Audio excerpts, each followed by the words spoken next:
Welcome to a new week, new show, new Malaga, new Funes, new everybody's new, everything is new. Malaga won this weekend against Granada. We are going to talk about it. We're going to discuss the news and we're going to talk everything probably that happened during the week. And we're going to give you a preview on the match against Real Valladolid. I'm not alone. I am with Mr. Malaga fan from Scotland, number one. It's Paul Hanahan. Hi, Paul. Hi, Chris. How are you? I'm very well. Excellent. Having a good week? It's very busy at work because something that happened on Saturday, which you all probably see in your usual news places. And that's something we're not going to talk about, but very busy week. Very busy. Okay. Very busy. How's your week? Yeah, busy as well. But it's a 4-day week because I'll be on the plane Friday morning. That's good news because you're coming to Malaga for the match against Valladolid. I am indeed. Good. The weather's not so great. I'm already warning you. That's okay. The last twice it's been not great either. It's cold here, so as long as the temperature's higher than 4 degrees, it'll be fine. That will probably be the case. Even if it's wet. But with a bit of rain. Malaga won this weekend. Let's dive into it. Malaga won this weekend 1-0 away against Granada. I'll start with the lineup, and then you can tell me what you think of it. On goal, Alfonso Herrero, Puga, Chupe, La Rubia, Doutor, Murillo, Montero, Dani Lorenzo, Isa Merino, Lobete, and Rafita. Did Lobete surprise you? That was the only surprise, yeah. The pretty much standard lineup with Einar being out. And the inclusion of Lobete in place of Joaquin was a surprise.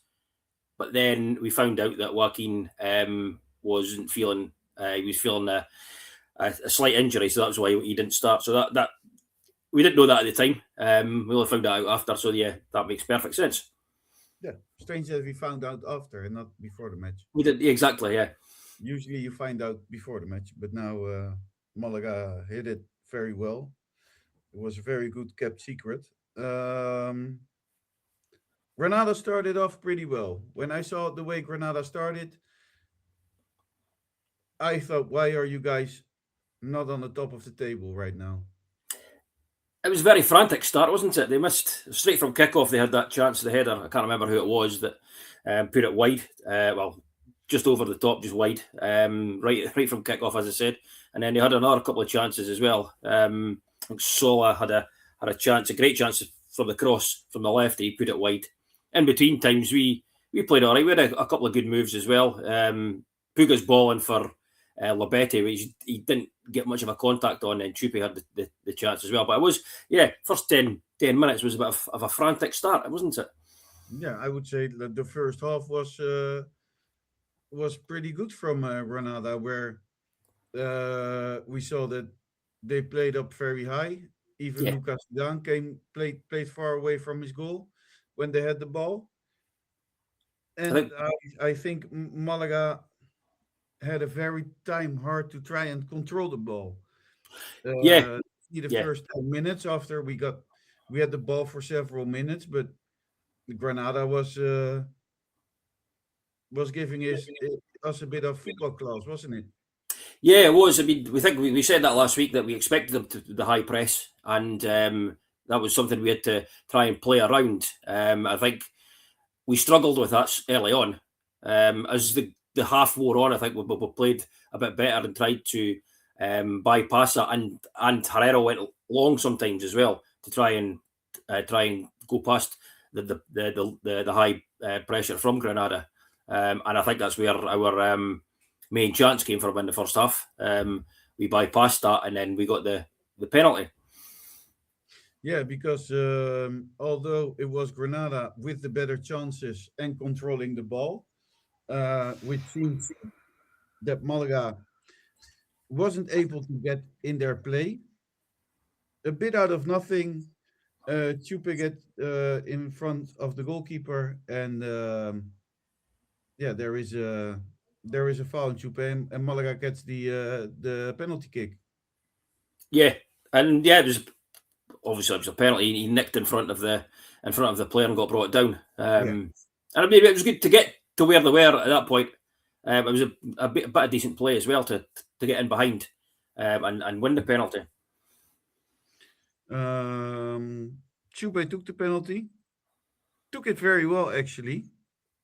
Yeah, Just 10 centimeters too high. He kicked it hard, and he hit the crossbar. yeah, I think he was going for straight down the middle as high as possible. But I think the delay didn't help him either. Between getting the penalty and there was a couple of minute delay before actually taking it. But it's one of these things, isn't it? I mean, he blasted it straight down the middle, and it was just, as you say, just a bit too high and come off the top of the bar. Well, these things happen. If it's 10 centimeters lower, it's a goal. Oh, absolutely, and it's a great finish as well, a great penalty. Yeah, Yeah, and I think it's a bit of bad luck, but I also think this is the only way to take them when you're in front of a goalkeeper like Lucas Zidane, yes, yeah, because he's a great absolutely. goalkeeper. He's a great goalkeeper. Yeah, If you go for the corner, he might get it. yeah, and he's one of the more. Don't mean to be disparaging of other keepers, but he's more professional. One of the more professional keepers who would know where certain players would try to replace it. So he probably done his homework, and that's maybe played on Chupe's mind as well. Yeah, probably, because I don't think he took it that bad or something. No, But then when you see how the match is going, that they're having control of the ball, and we are not really getting into our way of playing, we're not really controlling anything. We're just depending on them not scoring. That's what it felt like, and maybe hope to get a goal, to nick a goal from them. yeah, I mean but I think I felt a bit horrible after the penalty, because then I thought this could be our only moment in the match where this could make so much difference from winning a match, drawing a match, or losing a match on the other side. yeah. But I think we grew into it after that. Labetti had the shot that Zidane saved, and that he put over the bar. So we were slowly coming into the game, and I thought we were getting better at that point and more, I suppose, not commanding the game, but handling it better in that first half as it wore on.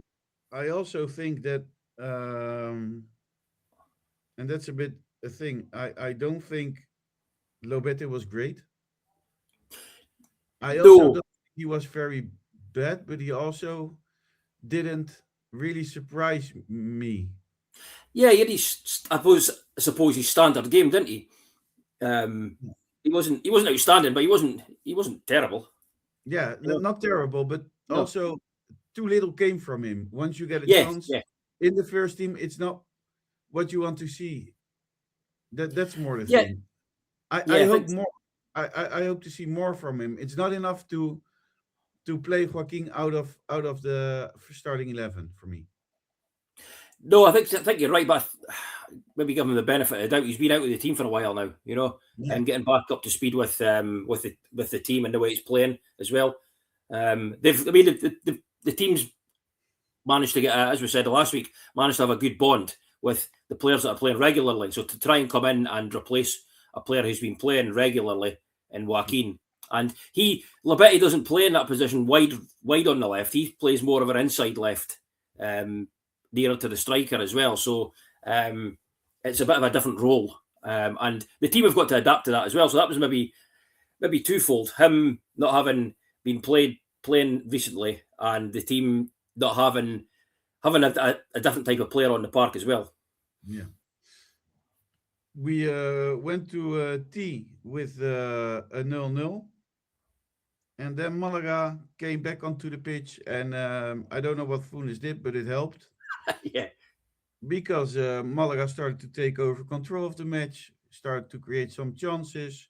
Not really clear chances, but something happened. I don't know what changed for you. I don't know, to be honest, in terms of the way Malaga were playing. But I did notice, and I don't know if you noticed this as well, that Granada didn't come out and start the high press again. They sat a bit deeper, which obviously played into our hands, and we controlled the game from then because they didn't press, they didn't harry, they didn't chase, they sat, and I'm not sure if that was a symptom of maybe the 10 minutes up to half time where we started to get in behind and play through the high press or go long past it. And Pacheta, I'm not sure if he gave a different set of instructions for the second half or not, but it certainly played into our hands and allowed us to control and play our game rather than having to worry about Granada with a high press. After 63 minutes, Josué Dorio came on the pitch for Lobete. I think after 1 minute, I thought, wow, he had this action on the wing where he almost gave the perfect pass, and it almost gave Malaga the 1-0. And after that, he went hiding the rest of the match. He had a shot at goal as well. Yeah, he had a team shot at goal, but he had an effort on target at least. But I agree. Yeah, he didn't contribute much, did he? Although to be fair, I think defending, he got back and defended. But if you're bringing on a striker, a player to play in that attacking area, I think you got to offer more. Yeah, I don't know. I think it's nice that he came on because he lost his father the week before, so I think it's good to give him player minutes who's going through personally a hard time. But and that's what the thing I have the whole season with him. It's not enough. Yeah. I mean, yes, he scored against Estepona, but I don't think Estepona is a real opponent where you can judge him on. Yeah. But again, he's another player that's, as part of the circumstances where we're playing a regular 11 or 12, he's not been involved in that. And it's getting that opportunity to come on and get a bit of playing time and understand the team. But then obviously the reverse side of that as well, if you're getting the opportunity to come on, you've got to do something with it to give the manager something to think about and potentially challenge other players for their positions. After 66 minutes, Granada made some changes. Manu Trigueros came on for Petit. Alvaro Lemos came on. Sergio Rodelas came on. And I usually don't do the rival substitutions, but I think these ones are important because the control Malaga had slipped away after these people came in. It did to a certain extent, yeah. And Manu Trigueros is obviously he's a fantastic player, and I think I put that in as I actually texted Luke and said, right, we need to get a grip on him because if he comes on here in the middle of the park, he could start changing things, and he did to a certain extent. Yeah, we saw that in the but it's not only the chance yet we will talk later about. We're coming to that, but it's also the fact how the match changed after Lemos and Rodelas came on the pitch because we had control of the match basically. We were there going for a goal. Pacetta made those changes and we are. I don't know. It looks to slip out of her hands again, coming with a really, really great chance after Trigueros, who heads the ball and forces Alfonso Herrero to make an outstanding, impossible dive to get the ball, to clear the ball from the goal. Yeah. No, absolutely. I think that's where they started with those changes. They started to come back into it. Yeah, and they started to press again. There was, I can't remember if that was before or after that, the chance where I can't remember who passed it to Dan Lorenzo, but three of them went on Lorenzo and took the ball off him, and whoever had the shot sliced it way wide. So that was the wake up call, I think. I mean, having said that though, with the changes they made and changed the way they were playing, and started a bit of a press again. that was the only two real chances they had in the second half. The one where it was sliced wide and Trigueros' header. It's the way how we were pushing forward. Yeah. And after they came on, we gave it away. And although they didn't create much, at that point, I didn't see us winning anymore. Yeah, I mean, our forwards forward sort of stopped at that point. Yeah, because we were stopped going forward. Yeah. It was them having the ball all the time. They were back in control. We lost control at that moment. But after 77 minutes, Funes responded with 3 changes. Rafa Rodriguez came in for Isa Merino. Aaron Ochoa came in for Doutor. And Adrian Nino came in for Chupe.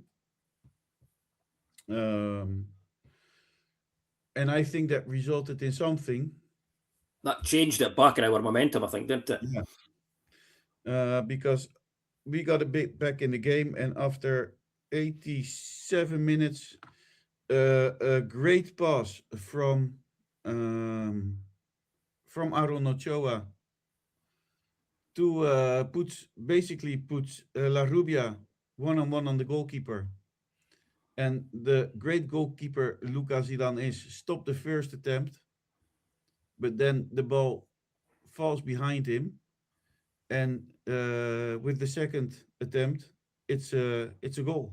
And La Rubia, who I think we haven't have seen during the whole match, and the moments I've seen him, he probably lost every ball I saw at his feet. Yeah. And then he does that after 87 minutes. Is that something good? Or have you been, because I've been irritating myself, and it can happen because you cannot always play a good match. Defenders are going to defend you more because they know how dangerous you are. Yeah. But it started to irritate me to see him lose every ball and nothing working out. Yeah, absolutely. I think you've hit the nail on the head there with the response to his previous performances. And when he was getting the ball, he was getting closed down really quickly. He wasn't getting enough time to actually have the control and run at players. And they were closing him down, and that's where he was losing it. And it wasn't just one, it was defenders doubling up on him as well every time he got the ball, which is difficult. That happens to Messi as well. That happens to Ronaldo as well. Yeah, but I mean that happens to better players on the league. You know what I mean? Yeah. When you play against Jeremiah of Deportivo La Coruña, that also will happen. Yeah, I think it's more the fact that they were closing him down as soon as he got the ball, rather than giving him time to control the ball and then have a look up and see what he was going to do. But I mean, the goal itself, he didn't have to beat anyone. The ball was played in behind, and he beat the defender for pace to the ball. I think there was a debate whether he was actually offside or not, but he wasn't. He was onside by a fair margin, as these things go. And it was a surprise actually when he got the ball and his first shot was with his right foot, because I thought the way he set himself up, I thought he was going to hit it with his left to start with. But the first shot was a decent shot, and Zidane spread himself well, come off the underside of his arm. But the momentum of obviously La Rubia and where the ball was going fell straight to his path, and it was a fairly straightforward knock into the net after that. Very good, and it's good the way how he didn't stop after the attempt, but continued and arrived first for the rebound, and that is a good goal. It gives us a win. I don't know for how long Granada didn't lose at home, but we are really something. Absolutely. I mean, going to Los Carmenes is always difficult, regardless of where Granada are in the league. And yeah, to come back with all 3 points was fantastic. And I think we maybe said off air last week that we'd be happy with a draw with the game going there this week, just to keep an unbeaten run going, playing away from home at a tough stadium. But yeah, 3 points, another 3 points is fantastic. And I suppose it gives us that buffer now within the playoffs, positions. No, is there a buffer? Because I'm looking in the buffer. There's not a real big Was it buffer. not Cord? Who got beat? I think Yeah, between Cordoba got beat. yeah. I'll come to the results very shortly. But there's also another team climbing a bit. Yes, exactly, and that's where the buffer is between sixth and seventh. I think there's between us and seventh. There's a bit of a buffer now. Yeah, there's 3 points. Yeah. So not that much. Not that much, but I get it's not as tight as it was from us down to eighth as it has been in the previous few weeks, where everybody's been winning, and a loss combined with other results could take you out of that playoff position. What is very good news that we are only 2 points away from the second position. That as well, exactly. But I'll come to that in a second because I think it's time. Do you have a best player of the match, MVP of the match? You know who I was impressed with was Montero at the back. I thought he was calm. He came in obviously with an Einar being out, and I thought he had a fantastic game. And there was no frantic just clearances. When he got the ball, he brought it out from the back, and I thought he impressed me. Yeah, I'm going with. Although he had a quite big mistake, I'm going with Dani Lorenzo. Yeah, that's the standard of his game down there. So it's like, well, yeah. That's what you expect. And I think I've picked Dani Lorenzo every week for the last 6 weeks, so I had to go something different. I have to go with him. Let's go to the results. Cordoba versus Andorra. Cordoba lost 1-4 away against Andorra. A crazy result. Sporting Gijón Leganés ended in 0-0 draw. Eibar Cádiz, Eibar won 3-1. Cultural Leonesa lost 3-0 against Las Palmas at home. Mirandés lost against Ceuta. Ceuta received a red card. Real Sociedad B lost. Almost took some points away, but late goals. Yeah. In their own stadium against La Coruña. They're having a good run, actually. La Real B. Yeah, gave La Coruña the win. Castellón lost at home in the number 1 against the number 2 on the table. Probably the highlight of this week. But Castellón lost against Racing Santander with 3-1. Malaga won against Granada. Valladolid won at home against Huesca. Zaragoza lost again, and this time against Burgos. And Albacete drew 1-1 against Almeria. That gives us this table. Racing Santander is on top of the table with 53 points, followed by Castellón with 49 points. Almeria also 49 points are third. Fourth on the table is La Coruña with also 49 points. And Malaga is fifth on the table with 47 points. Las Palmas is sixth, closing playoffs with 45 points. And Ceuta is on the seventh position, just outside of playoffs, 3 points behind Malaga with 44 points. We can say Malaga is 2 points away from the second position. Yeah. I think, yeah, I mean, it's still tight up there, isn't it? But we've got back I suppose the points we dropped in the couple of defeats that we had there, and clawing that back to the teams above us. So yeah, that's been good. And the annoying thing, I suppose, is that had we not lost at least one of those ones, we could have been up there in second place. We now play 2 matches at home. Yes. That helps us a lot. And it helps as well. Yeah, absolutely. And after that, we go to Cádiz. They are 14th on the table. I mean, if you win the upcoming 2 matches, it's 4 in a row again. Yeah. Cádiz is a difficult one. Yeah. Cádiz is a difficult one, but they're also not doing very well at the moment. No. You create momentum, and I don't know. I think everything can happen. I mean, if you manage to get the next, I don't know, if you win the next 3 matches, it's 12 points, would bring you to 69. Yeah. You're almost there. Yeah. No, 9 points. Sorry. Next 3 matches is 9 points. Will bring you to 56. Yeah, that's it. Yeah. And I mean, that's it. Yeah. I mean, how many games are left? We've got, was it 14 games left, I think? Or Yeah. 13 games left. Yeah. So, 13 games left. yeah. So it's keeping that momentum going, isn't it? Two home games. And if we can get those ones won, although we'll come to that later on, it's not going to be easy, but April is going to be a very difficult month, by the way.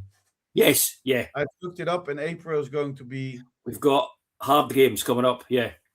If we can get 7 points in April, I think we've done a very, very good job. But the wins that we've had when Funes started have been against teams in the top half of the table. Yeah.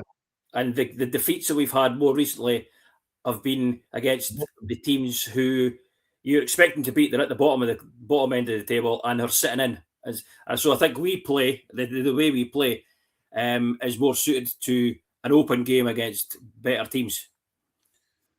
Yeah. Let's look at the bottom of the table because we haven't done that yet. Zaragoza, 24 points. They're on manager number how many this week? I don't know. I think it's manager number 3 for the season, I think, or possibly number 4. 24 points, same amount of points as Mirandes, who are probably not getting it because same 24 points. Cultural 20th on the table with 27 points, and Huesca has 30 points. And I think Huesca is the only team with maybe some options left, depending on Valladolid, who are just outside of relegation with 32 points. The gap between Mirandes and Zaragoza is 8 points. Yeah. And Mirandes, Zaragoza, and Valladolid, because both have 24 and Valladolid has 32. That's a tall ask, isn't it, to get that back? Particularly with Zaragoza and for Mirandes to claw that back. It's a shame. Somebody's got to go down, though. I'm very happy Malaga is not in that list. Yeah, absolutely. But we have other things to worry about, and I think this is even more nerve-breaking, the situation we are in now, isn't it? Yes, it is, but it's welcomed. Yeah, it's welcome, but also very nerve-breaking. Yes, I'm every week I wanting to for the weekend to come, and when the match is there, I think fuck, let us win. Yeah, but the pressure's not as great as it is when you're down needing the points to get out of the relegation problems or the mess at the bottom. We're just not used to this situation. No, it's been a long time since we've been up there with that worry of potentially not making the playoffs. Yeah, can't really count Primera RFF in because we were there quite stable the whole season in playoffs. Yeah. Although that was fun, but yeah, I'd rather it was fun in the La Liga Hypermotion than down in RFAF. Yeah. Let's go to the news. I have great news. Malaga CF is going to release a new vintage kit on March the 19th. Malaga will unveil a new retro-style jersey on March 19th as part of a La Liga vintage-themed match day. Probably because of the success of Malaga, the success Malaga had over the past 2 seasons, La Liga thought, let's have a match where everybody plays in a retro kit. Yeah, that's I don't know who came up with the idea, but a cynical way of La Liga came up with the idea. Yeah, a cynical way of looking at it is the clubs maybe asked for it so they could make more money off the fans with another shirt for the season. But hey ho. and fans like us will probably go and buy, well, will go and buy the new retro kit anyway. I mean, I love the retro kit, so I don't Yeah. really care. No, The absolutely. only, I'm in agreement. the only fact why I didn't buy last season's one is because I have the actual one. Well, I've got the actual Kelme one as well, but I bought it as Yeah. well. So But I had the actual, yeah, yeah, of nine. I've got the original Kelme one that it was based on. Yeah, Yeah, and then I thought it doesn't make really sense to buy the retro one of it yeah. when you have the real deal. Um, they will wear it. Malaga will wear it on April 11th or 12th in the match against Las Palmas in La Rosaleda. Good news: the shirt goes on sale immediately after the presentation. And Malaga being Malaga, strong sales are expected following the previous success retro editions. I don't know. I Yeah, think we'll it's see. exciting. Is there a kit you want to see? Well, they've brought out two retro kits now, haven't they? They've got Yeah. the one, the Kelme one, and then the one for previous with the Tivoli on it, which I think was originally made by, was it Razan? So it's, yeah, it's It's where they always go away. now. I would love to see an away kit. Well, yeah, because it's two home kits, isn't it, that they've done? So which away kit would you go for? I would go or for the yellow and blue one, Oh, okay, yeah. or for the home kit, the white one. It's fully white. Afasan. Oh, yeah, no, yeah, Or I would go with that season's away kit, which is totally reddish purplish with with all the blocks white on and it. green. Yeah, Yeah. Or I would go with that one, yeah. I guess. That would be quite smart, made by Hummel, I think. Yeah, Which would you choose? that was the one I was thinking of. The purpley red one with the white and green flashes on it. My neighbor has it and he wears it almost every day. I've got that one as well. Really? Yeah, I don't have it. the original one. Yeah, I might wear Wh- that. I might bring that on Sunday. Might wear it on Sunday When did you buy or it? Saturday. Sorry. Did you buy it back at the time or is it a recent purchase? I bought it a couple of years ago. I found somebody was selling it on eBay, so I bought it. I mean, It cost me a fortune, yeah, but I got it. I really want to collect Malaga shirts, but I'm hoping somebody one day will call me and say, "Hi, Chris. I'm not really a big football fan, but my grandfather died or my uncle died, and I found 20 Malaga shirts. Will you like to pick them up? Because I don't do anything with them. Also, Yeah, I'm going to throw them away. I'm waiting for that phone call. And when I open the box of old Malaga shirts, all the expensive and best shirts are in it. and there. Yeah. It will Well, you probably, keep hoping. yeah, it will probably not happen. Uh, Next bit of news. Malaga CF centre back Alex Pastor has undergone arthroscopic surgery on his right knee after experiencing renewed discomfort in his meniscus. The defender has been recovering well from his serious ACL, MCL, and meniscus injury suffered in August, but the doctor opted for a partial meniscectomy to ensure a clean recovery. Despite this minor setback, both player and club expect him to be fit for preseason 26-27, with a return targeted for mid-July. Yeah, I mean, there's no point in not doing it now. We're near the end of the season, and recovery time at the moment for him coming back in, he'd only get a couple of games anyway if he was going to play. So it makes perfect sense to to do that if it's needing done and required. I mean, he's definitely a player you can use in Primera Division next season. Absolutely, yeah, Yeah. yeah. When we play 10 defenders, Yeah. Next bit of news. The news you and me have been waiting for probably 2 weeks now. yep, Malaga chef extends Dani Lorenzo's contract until 2028. Malaga have officially renewed Dani Lorenzo's contract until 2028. And here it comes with an option to extend to 2029 if the team achieves promotion. It's there.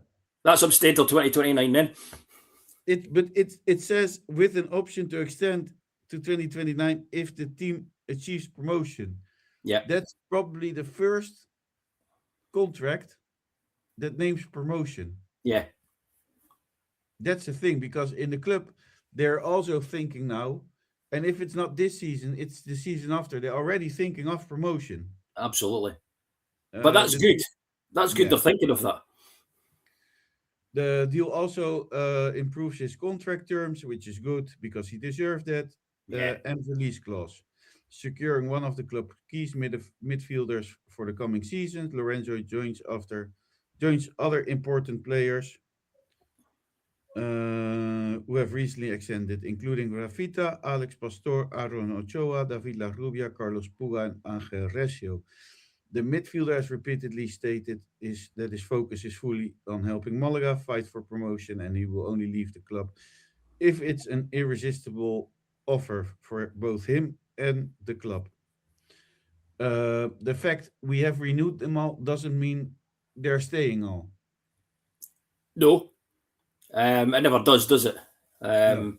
But I think I said last week that as you've stated there, that he said openly that he's not looking to go anywhere unless it's an offer that is acceptable for the club. But let's not as forget well as that him. if I don't know, call a team. Liverpool calls tomorrow and says, "Hey, can we talk to Dani, Slotty boy here? We're offering Malaga 20 million euros, and we offer you, I don't know, a very cool top level apartment in Liverpool with a salary of 4 million euros a year, and we buy you a nice Ferrari." I think he's gone next season. Yes. If he gets an offer like that, then At least yes. I hope for him that he accepts that.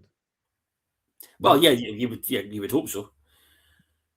But there would be, I would put one clause in there as well that he remains for one season on loan, just to make sure we do get promoted. yeah. Atletico Malagueño back to losing. And last Sunday, they lost at home against Linares. Malaga opened the score with the goal of Saidu, but in the 33rd minute, it was former Malaga striker Jack Harper. This will make Alex Ashmore very happy, or not. We don't know, because he's a Malaga fan and the biggest Jack Harper fan in the world. It was Jack Harper who made the equalizer of 11 meters from the penalty spot. And in the 66th minute, it was Talaverón who shot Linares to the victory. We don't have discussed Atletico Malagueño this much. I don't know how old Jack Harper is. But when you look back at Jack Harper and his move to Getafe, Yeah. do you think he expected that they signed with Getafe, that he ended up playing against Atletico Malagueño a few years later? No. I think he thought he was going to have a far higher level career than he's had. But I don't know whether it's down to him or it's down to, I don't know, I think it's bad choices, because Yeah. bad choice he made in his career signing with Getafe. Yeah. I think he's 30 now, I think. Yeah. I mean, this is bad for him, and this is bad for whole Scotland, because he could have been Scotland's striker at this moment. Yeah. Potentially, yeah. With better choices, I suppose, yeah. Not. I think everybody's a better choice now at this Oh, yeah. moment. Yeah. No, I mean, a better choices on his part on his career. Yeah. So yeah. We are happy for Alex Ashmore that Jack Harper scored a goal. Malaga Femenino. Listen very good. 1-0-1 in the away match against leader of the table Extremadura, with a goal of Futu in the 34th minute. The difference on the table between Femenino and Extremadura is back to 5 points now. Yeah. They're doing fantastic, aren't they? Everything is still open. Yeah. Because I believe Extremadura still has to come to Malaga. Okay, yeah. If I'm correct. So that could be another 3 points. Yeah. No, they're doing really well, aren't they? I mean, how many games is that now they've gone unbeaten? It must be at least 10 or 11, I think. It's a lot of games. Yeah.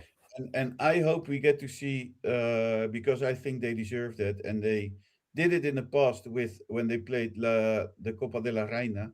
I hope we can have them in La Rosaleda a match this season because I think they deserve that. Oh, absolutely. Yeah. And I also think it's good for them Yeah, because absolutely. That would be fantastic for them. a football stadium, and I think we all should go one day to watch them play. I'm up for that. And if you're in Malaga and you're visiting Malaga, you go and watch Malaga Femenino play.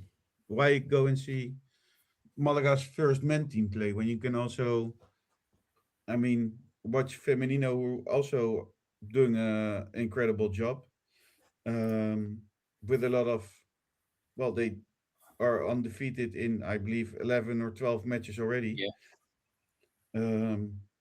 So that's also a great day out. Okay, this whole Femenino thing got me a bit out of control. I get excited. Excited. Doing well. Yeah, doing well. It's good. And let's not forget because Malaga has not one first team; they have two first teams, and we sometimes forget about that. Yes, absolutely. Yeah. Go and watch them. Then we go to Valladolid. And that's also a very interesting team because they also have sacked some of their managers. I had it written down, but I totally lost it. 4 managers, I believe, and I don't think you can count one of them because he was only there for a week. Yeah, was he caretaker? I think, wasn't he?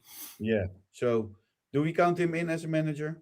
No, I think he didn't get sacked. He got replaced because they'd appointed someone. So no. Okay. He just took the honors for a week. Yeah. I agree with you.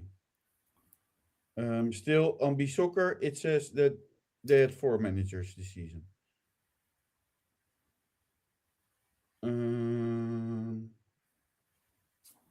I can't find it. I totally.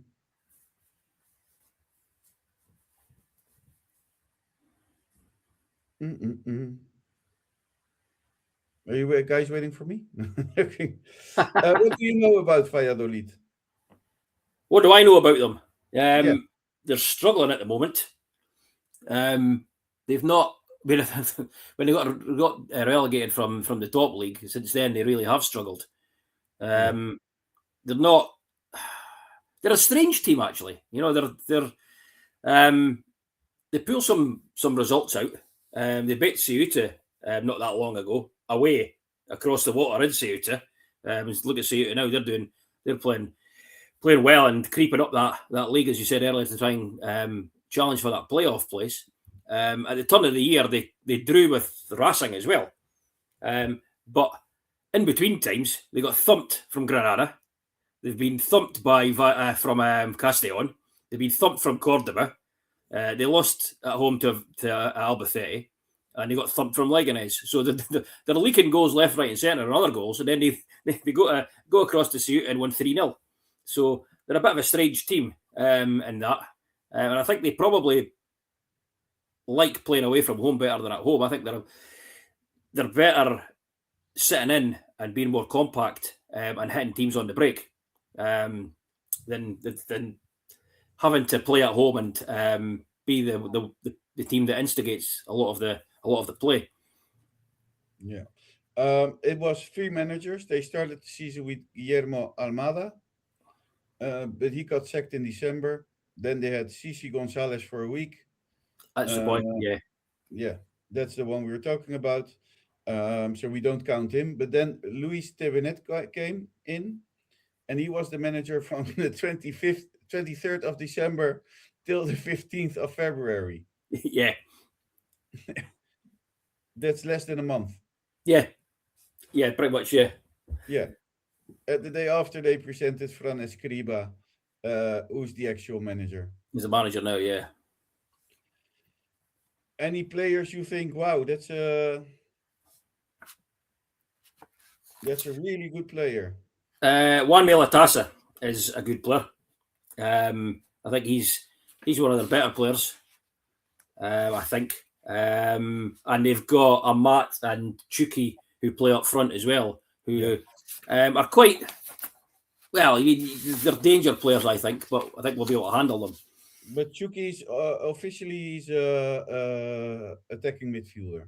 Yeah, but he's one of the more prominent guys that makes the runs from midfield, isn't he?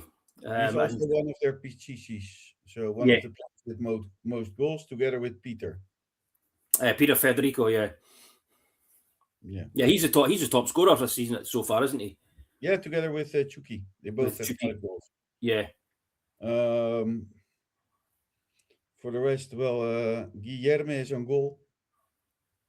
They probably will play with Pablo Tomeo, Guillermo Bueno, David Torres, and Ivan Alejo, former Malaga player. Yeah. That's probably their defense. On the midfield, you probably will see Chuki, Stanko Juric, Ponchao, and I guess Lachue. And in front, we will probably play with Peter and Latassa.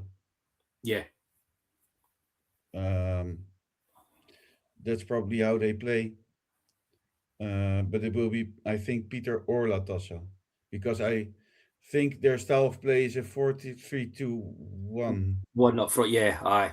Yeah, Latassa's getting on a bit, isn't he, as well? But he's still a cracking player. I think they have a very decent team, but also not a very, very great team.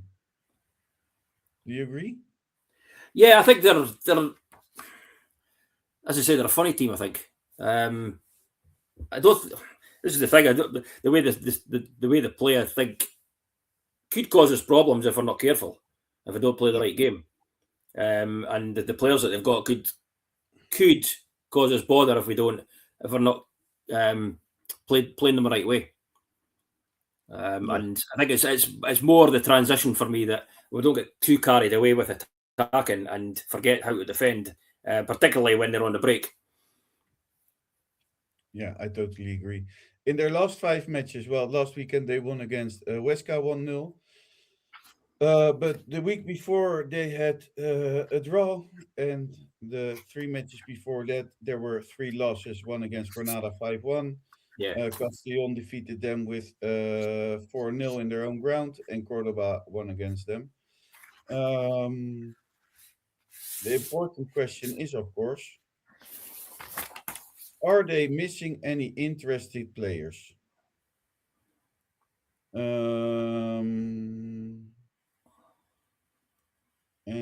it doesn't seem they are missing any important players.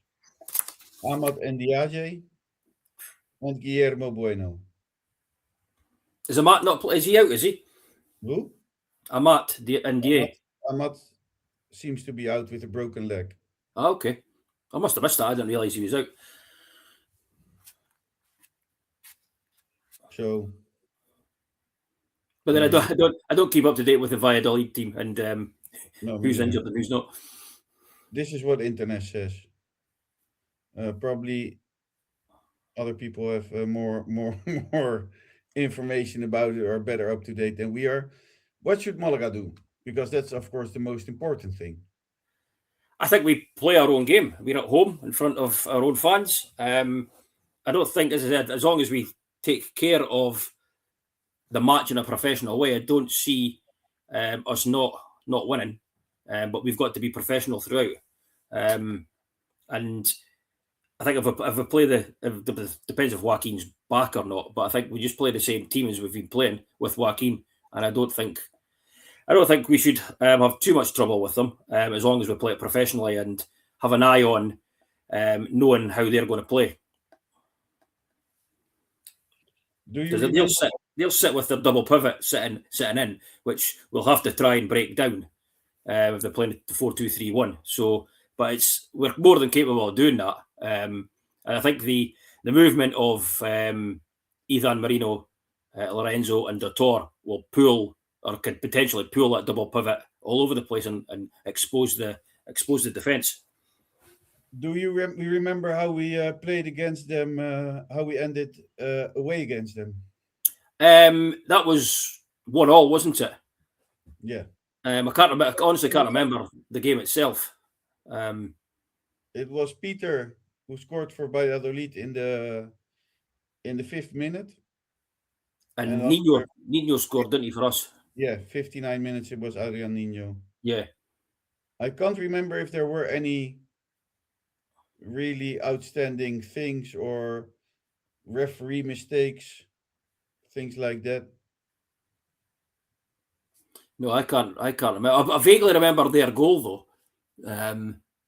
But yeah, there wasn't. I can't remember if there was anything that stood out in terms of the match itself. But that wasn't long after Funes came in, was it? Was that his first game? Potentially. It was in November. Yeah. The end of November. No. Oh, what? Yeah. Wasn't it? Didn't Payshare get sacked the match after? It was either the match before or the match after. Yeah, can't remember. During that match, Malaga had the possession, 53% ball, and they had the shots because they had 22 shots, from which 6 on target, and we had 5 shots and 3 on target. So they were more dangerous in front of the goal. In front of the goal, yeah. But then I don't think we can compare that because we see a very different Malaga now. Yeah. I have late news, by the way. Okay. Go for it. According to Radio Share, it seems that Malaga will continue with Loren Juarros. Okay. In the last few days, there have been some positive notes from La Rosaleda talking with him, and Funes Wood is also negotiating. There's actually a lot of news. Okay, let me sit for it. Let me read this right. It seems that Loren Juarez will stay with Malaga CF. There's been some good talks in the last few days. And Malaga is looking to renew the contract of Funes for 2 more seasons. Okay. And they are negotiating new contracts for Einar Galilea, whose season ending at the end of the season, and Diego Murillo. That's good news. Yeah, and Loren Juarros is also negotiating a renewed contract for Chupe. Oh, very good. So I'm especially very happy with, if it's true, because we don't know if it's true, it's rumors. If Malaga would sign Einar. Yeah, that would be good, yeah. I think that's the most important one. Yeah, I've just had a look back there. Funes was in charge. It was his second game. Okay. We beat Mirandez the week before, and we drew away to Valladolid on that one. I thought it was. I thought he was in charge when we played them last. Yeah. Still, I think the real difference with Malaga, or the real change with Funes, came in the match against Albacete.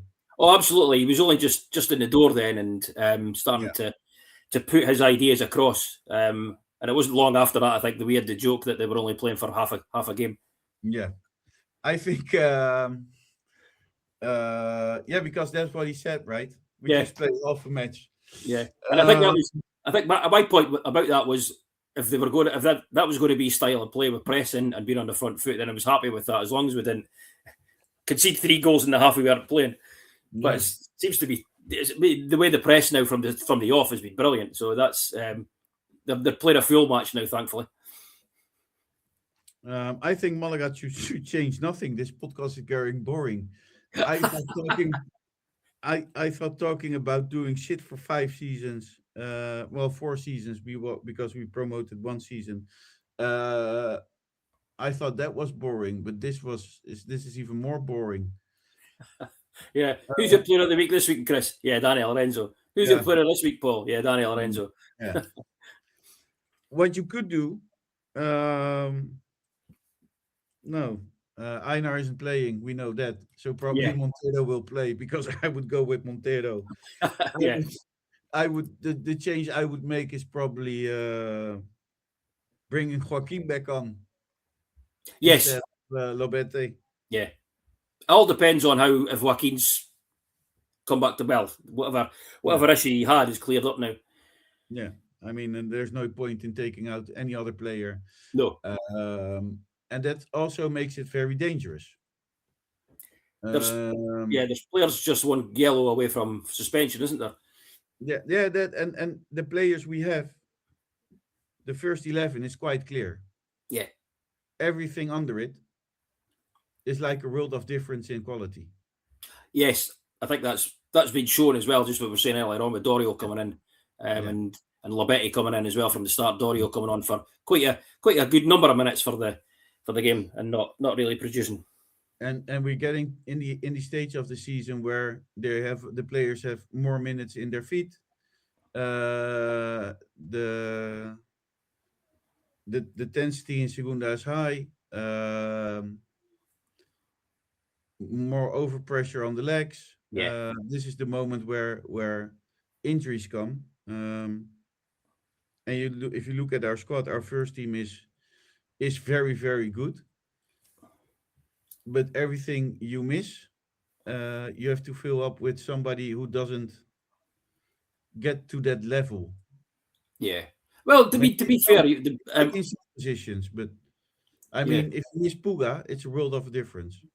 Yes. Yeah. The moment you miss Murillo, you also have a big problem. Well, that was evident when Resio came in the other week, wasn't it? We are lucky that Montero is filling it up right well.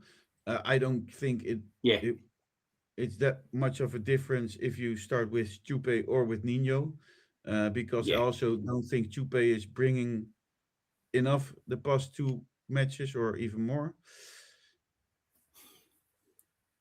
So, I think his movement causes a bit of issue. Maybe not his finishing. I think Nino's more of the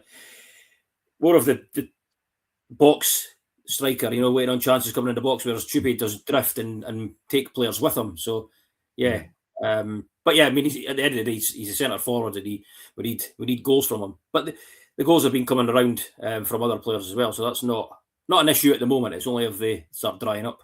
I totally agree, but I also think he needs a goal to not lose confidence. Yes, exactly. Yeah. Mm-hmm. I also think that is important. I was going to ask a prediction, but I don't want to know. Okay. I just don't want to know. Well, give me your prediction then. Well, I won't give you a score, but I think we'll win. Because I don't know if these predictions help or what. No. Yeah, they just come back to bite you. Oh, you said this. Look what happened. It starts to feel like bad luck giving a prediction. I will say Malaga will win. That's all I'm going to say about That's it. Yeah. Okay. Then we come to the cultural bit. In Malaga, Spain, on April 6th, 1717, Luis de Usnaga y Amisnaga was born into a family with a tradition of service to the Spanish crown. From early on, he stood out of his intelligence and diplomatic skill, traits that would be define a remarkable career in the New World. Usnaga rose through the military and administrative ranks to become governor of Spanish Louisiana in 1769. A strategically, English is so hard when you're not English. Strategically, yeah. Vital territory along the lower Mississippi River. Louisiana was a cosmopolitan crossroads where European powers, native nations, and the 13 rebelling American colonies all intersected. Unzaga welcomed trade, cultivated alliances, and navigated complex diplomacy as quietly as he delivered cannonballs. When the 13 colonies declared independency in 1776, Luis de Usnaga saw potential in their struggle and quietly offered support. Long before Spain declared open alliance with the revolutionaries, Unzaga arranged shipments of gunpowder, flour, medicines, and other supplies up the Mississippi and Ohio rivers to help colonial defenses. Critical covered aid and sustained the fight against British forces. In September 1776, Unzaga wrote the American General Charles Lee, referring to the nascent nation as the Estados Unidos Americanos, the United American States, one of the earliest known uses of the term that would become the United States of America. While the Continental Congress would formally adopt the name in 1777, historians note that Unzaga's phrasing helped the concept gain international traction. After Louisiana, Unzaga served as a captain general of Venezuela and later governor of Cuba, always using diplomacy and strategic foresight in service of Spain. He retired to Malaga and died there on June 21st, 1793, leaving behind a legacy that quietly touched the birth of a nation. And yet, here we are on March 2026, watching headlines about US President Donald Trump threatening to cut off all trade with Spain over disagreements about military base access and NATO spending, with sharp rhetoric like we don't want anything to do with Spain. It's worth remembering at a time when political tantrums make international headlines that the very name United States of America was spoken first in diplomatic correspondence by a son of Spain from Malaga long before this young nation ever traded with the world. History has its ironies that even the most belligerent tweets can't erase. Interesting. So, And topical.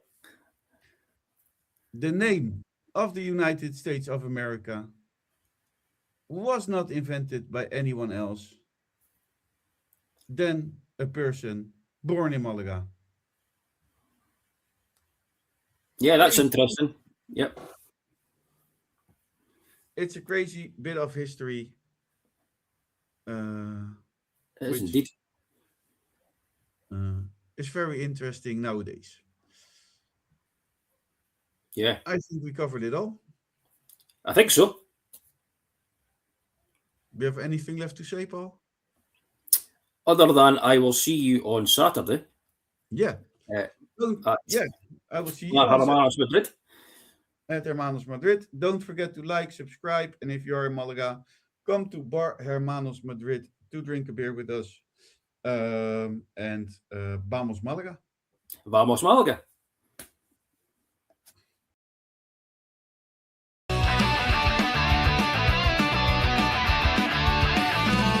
From Sweden to the UK, down to the coast. We ain't locals, but we scream.